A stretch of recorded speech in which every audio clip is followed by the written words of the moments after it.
Hi, my name is Claudia Cresswell and I'm a health consumer and staff member with Healthcare Consumers Association. My name's Paul Craft. I'm a medical oncologist and I'm the clinical director of the Cancer Centre. And we're here to talk about cancer treatments.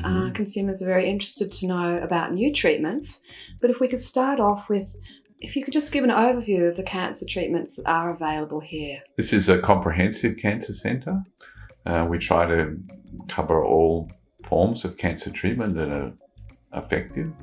So we have a radiation oncology department that has linear accelerators and has a full range of radiation oncology treatments. We have a hematology department that does full range of treatments for hematological cancers, including autologous bone marrow transplantation, cytopheresis. We have a med-onc department. I'm a medical oncologist, and we have conventional chemotherapy, immunotherapy, a lot of the new targeted therapies available through medical oncology. We have an immunology department that doesn't directly treat cancer, but provides support, particularly with the immunotherapy component of our treatment now. And we have a palliative care unit that provides supportive and specialist palliative care, particularly for those patients who require complex palliative care advice. And we have a broad range of psychosocial support staff, including nurse coordinators, social workers, psychologists, provide that supportive care to people attending the service. So that sounds like the whole range to cover many different types of cancers. Pretty much. We're soon to open a wellbeing centre to look after our survivors with cancer. That's going to be built, we hope, this year, down on level 3 below us. And we're working hard to enhance our research effort in cancer also. Okay. Sounds good. In terms of the treatments that you have here, are there new treatments that are particularly effective? Yeah, there's lots of new treatments for cancer at the moment. The most notable ones are immunotherapy, which is for cancer, which has become more of a standard treatment over the last 2 or 3 years. It's a series of treatments and drugs that enhance the immune response to cancer. And the use of that has expanded. Initially it was primarily effective in melanoma, but now it's been used for a number of common cancers like lung cancer. It's a very effective treatment. Complex to administer, but and with some risks with it of autoimmune disease, but very effective for a lot of cancers now. Unfortunately, not a whole lot of curative potential for people with advanced cancer, but immunotherapy is a whole new way of treating cancer that's become available. And the other big improvement in my area in medical oncology has been the targeted therapies, which are new drugs specific for a pathway within the cancer cell that's overactive. So this is leading into increasingly personalised medicine, where a molecular target is found in the cancer and an appropriate drug that switches off that target protein can be administered. Okay. So we're gradually seeing more and more opportunities to use targeted therapies as the drugs are becoming better and more varied, and the molecular targets in the cancer are being identified more frequently. It's growing steadily. Okay. And I imagine quite exciting for consumers. What would be the main benefits of those 2 new treatments that you've mentioned for consumers? For targeted therapy, immunotherapy, So the targeted therapy, the drugs generally are better tolerated because they're focused on a identified target within the cancer cell. Sometimes they work dramatically well if the cancer is really addicted to that pathway, and we can turn off the pathway. The cancer can respond very well with much less toxicity than conventional chemotherapy. The downside of targeted therapy is only a proportion of the cancers have the target.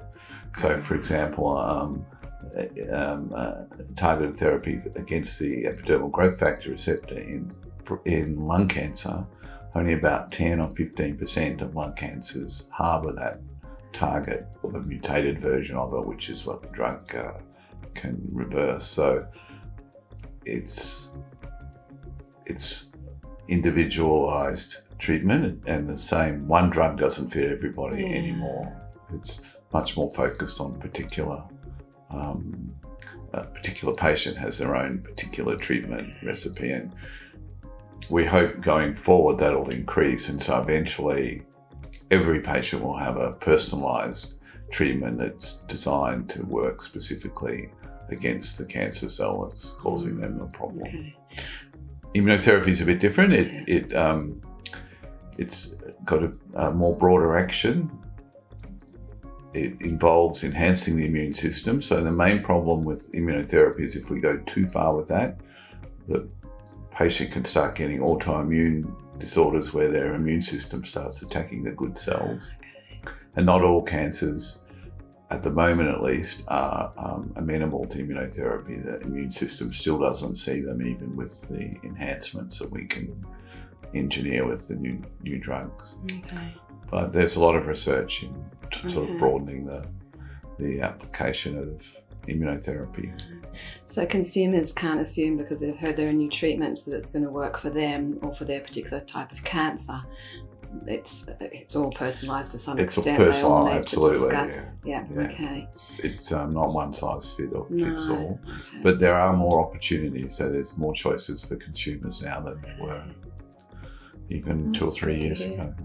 So the research that has driven all the new treatments, I know that here there are clinical trials. Mm-hmm. Can you talk about the clinical trials and why a patient would want to be involved in them? Sure.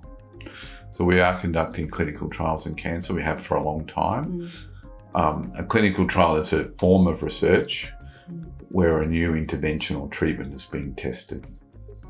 And there are various levels of clinical trial, from very early ones where not much is known about the new treatment to so-called phase 3 trials where a treatment is known to be somewhat effective, a new treatment, and the trial is about testing whether it's as good as or hopefully better than the standard treatments that have been available before. So they're the sort of randomized trials people talk about, where a person enrolling in that trial will either be offered one treatment or another. The early phase trials with new drugs, very new drugs, are typically not randomized. All the participants in the trial get the new drug. So it offers an opportunity for someone who has a serious cancer and is starting to run out of standard options that are useful. It offers them an opportunity to access a very novel treatment which may or may not work. It's an experimental treatment, but it's often a treatment that has good prospects, and there's no other way to get access to it because it's before registration or approval and not for sale or not available in any other way. The other big advantage for a person enrolling in a clinical trial is that the treatment is very high quality, very systematized. It's protocol driven. There's a lot of checks and balances. There's a lot of focus on safety. Now, we treat all our patients safely, but on a clinical trial, there's actually, when I'm treating a patient on a clinical trial protocol, there are people looking over my shoulder, both here and in the trial centre somewhere else in Sydney or New York or somewhere, checking that we've followed the protocol and that things are done accurately and correctly. So it's a very, very high quality treatment experience. It does involve more visits for the patient and a bit more effort, but it's a lot more, there's a lot of focus on safety. But because it's a new drug that's not fully understood yet. And a patient would be chosen to be on a clinical trial? Is that usually how it happens, that someone's chosen because of their type of cancer and the treatments that are available, or people can put their hand up without being asked? Or well, generally the trial's recommended by the oncologist or hematologist looking after the patient and says that this trial might be a good option for someone to consider going into. The trial drug, it would likely be suitable, and there are no better options the trial is a good option. Yeah. And then it's a matter of the person actually being eligible to go on the trial, and there are often quite strict criteria of eligibility, which are mostly about safety. So if someone's ill with, for example, some kidney dysfunction or liver dysfunction, they may not be allowed to go on the trial even if they want to, because it's deemed by the trial protocol and the ethics committee not to be safe. So sometimes it feels like it's quite difficult to thread the needle to get onto a trial, because the criteria are quite strict, but they are about safety, and that's what we want with healthcare. So that it's safe and good quality. So there's particularly for these early phase trials, the so-called phase 1 trials, safety is a big issue. And those trials are usually quite small and carefully done. Sometimes our patients choose to travel to Sydney to get onto a trial if we don't have it open here. But we're trying to get more and more opportunities for our own patients here to have access to clinical trials when they need them. That's great. So if people wanted to find out more either about the treatments or about the trials, where would they go? Is there somewhere online as well if it's particular people they would talk to? Yeah, so obviously they talk to their clinical advisors and to our nurse coordinators who have a lot of information about treatments. Then there are online resources, as you say. So I would recommend the more, reputable evidence-based sites. So that would be Cancer Australia. It's a very good site to get information about cancer treatment, including clinical trials. Sometimes a certain trial is a bit hard to find information about. All the trials are generally listed in registries of trials, and the protocol can be found if people look in the cancer trials registries. There's an Australian one and a US one. A lot of these trials are international. So looking for trials specifically, you can go to those sites as well. Okay, that's good. And I know some people watching this video might be at the beginning of their cancer journey, and some of the terminology, they might not be familiar with some of the words. Is there a good website they can go that would define some of the medical or technical terms? Yeah, so the cancer councils have websites which have sort of glossaries. I believe the ACT one has such a thing. And they also have information lines for people wanting sort of fairly general information about a certain type of cancer and what the words mean. Or you could just Google them. This is true.